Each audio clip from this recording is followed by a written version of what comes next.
waxa aan kaga qayb galayaa barnaamijka iftiimshe mowduuc ku saabsan wax akhriska. Wax akhriska waxaan ka eegi doonaa laba heer shakhsi iyo heer ummadeed. haddaan ku horeeyo heerka shakhsi, wax akhrisku waa cunnada caqliga qofka, wuxuuna koriyaa ballaadhiyana garaadkiisa. wax akhrisku waxa uu geeyaa dhul aanad adin ku gaadheen iyo taariikho aanad nooleyn. waxa uu kuu saamaxaa inaad la kulantid lana sheekaysatid caqli aanad si kale jaanis ugu hesheen, oo inaad kitaab wanaagsan akhridaa waxay la dhigan tahay adoo la sheekaysanaya caqliyadii ugu wanaagsanaa ee fikirka insaaniyadda soo mara. wax akhrisku wuxuu awood inoo siiyaa inaynu sahan ku sameyno waxa soo socda mustaqbalka. horumar lama gaari karo tiyoon horumar lagu sameyn qofka, horumarna qofka laguma sameyn karo tiyoon la tayeyn garaadkiisa. taasna jidka kaliya ee na gaadhsiin karaa waa wax akhriska.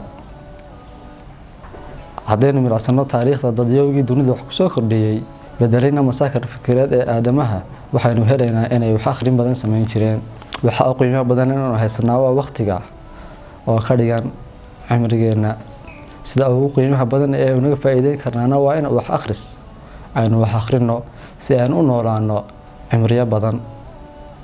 haddaan u gudbo baahida wax akhris ee ummadeed, mucjisada qur-aanku waxay awood u yeelatay abuuritaanka xadaaradtii ugu koritaan degdega badnayd. wuxuu gaadhsiiyey mujtamac badow ah inuu gaadho heer uu hogaamiyo dunida maalintaa jirtay.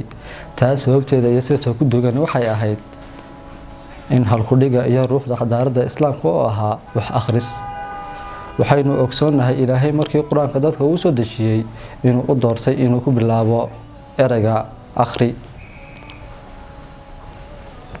kolkii ay dadyowgii muslimka ahaa ee aminkaa noolaa ay qaateen amarka, waxay kareen inay muddo ka yar 30 sano ay dunida ku hogaamiyaan. amarka iyo faralka markii laga tegayna waxaa ku dhacay muslimiinta dib u dhac dhan walba ah. marka la qiimeynayo kala horeynta bulshooyinka iyo ummadaha waxaa la cabiraa ummad kasta dadkeeda intaan waxba qorin waxbana akhriyin. mufakirka reer Jazaa'ir ee Maalik bin Nabi markuu qaaxay xadaaradda waxa uu sheegay inuu isagu yahay udub dhaxaadka jiritaankeeda sababa. kol hadday sidaa tahay waxaynu arki karnaa in markasta oo wacyiga xadaaradeed ee ummad kor uu kaco inuu maalgashiga insaanka la maalgashada laga hormariyo maalgashiyada kale. halka marka wacyigaas uuna jirinna maalgashiga loo kala tartamaa uu noqdo dhismayaasha iyo dhagaxyaanta.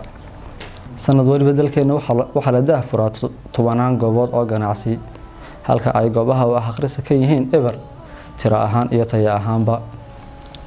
haddaynu eegno dadyowga dunida maalgashada aqoonta iyo caqliga bini'aadamka, tusaale ahaan Singapore waxay leedahay maktabad wadaniya oo 24 laamood oo ku baahsan dalka kooban, oo ay yaalaan kutub ka badan 8 milyan oo buug.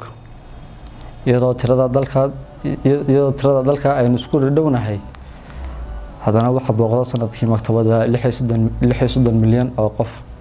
taas macnaheedu waxay tahay dadka reer Singapore sanad kasta waxay siyaataan maktabada 7 jeer isku celcelis ah. maktabada wadaniga waxaa maalgeliyey mid ka mid ah ganacsatada dalkaas oo ku bixiyay 60 milyan oo dollar, lana dhiganta lacagta ay dadka reer Somaliland ku bixiyaan qaadka 10 sano qura gudahood.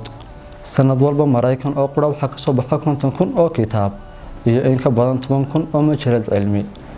waxaana la sheegay in dunida 50 sano u dambeeyay la soo saaray xog cilmiyeed ka badan tii la soo saaray 50,000 ee sano u dambeeyay.